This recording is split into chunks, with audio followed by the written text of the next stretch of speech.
нан жасаймыз. Алдындағы нанның видеосын аштықы, қант және тұз, су, пісте майы.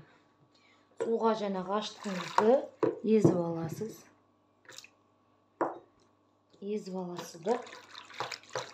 Су қатты ыстық болмайды, орташа болады. Қант, тұз, пісте майын бәрін араластырып алып,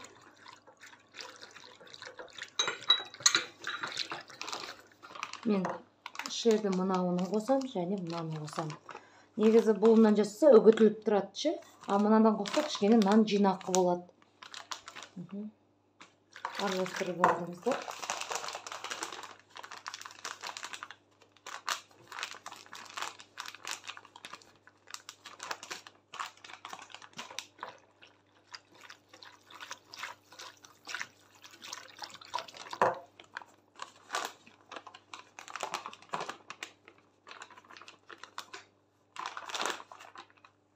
Араластырып аламыз.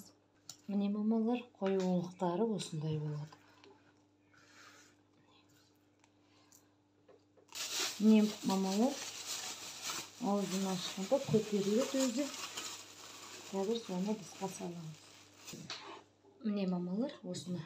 Мен андай советский шойынға жасаймын. Пекарнидан алғамын. Нанын саламыз. Жартысын бөліп алмасаңыздар.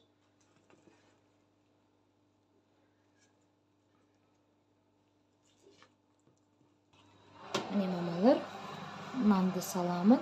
Және астына постоянно су қойып қоям деген, мынандай ыдысқа су қойып қоям. Сонда қып-қызыл не болады.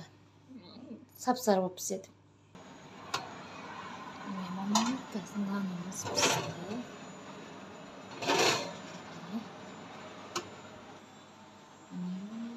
Нанымыз пісті. Нанды глютен тимеш үшін столға, дастарханға орамал жайып қоямыз. Құдай қаласа, нанымыз дайын.